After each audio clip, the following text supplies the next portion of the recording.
You got me wrapped around your finger. Do you have to let it linger? Do you have to? Do you have to?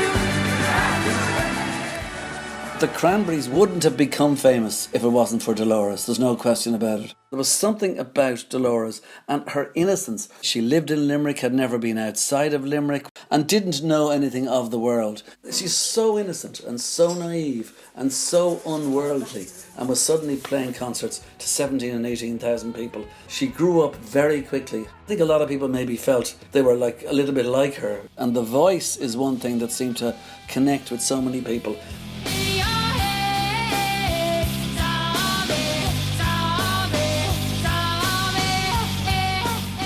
I first met Dolores in, I think it was 1990 or 1991. The radio station I worked for put on a series of gigs around the country. One of the bands we had on was a band who had changed their name. They had been called The Cranberries Saw Us, which is a terrible name for a band. And by tonight they were called The Cranberries. And Dolores never once looked at the audience. She had her back to the audience the whole time because she was very kind of shy and very frightened of the whole thing.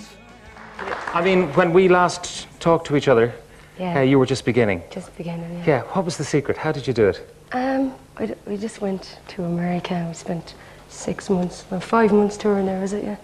And it just kind of just kept going up and up and up.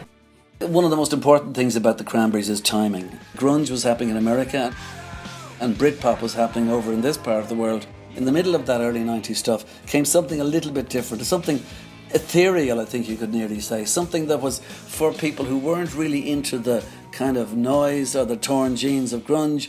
They just wanted some music that would be a soundtrack to them growing up between the ages of about 16 and 21, and the Cranberries were one of the few bands giving them something that was really pure pop, that was quite heavenly, and with the help of MTV they just, sold platinum after platinum album.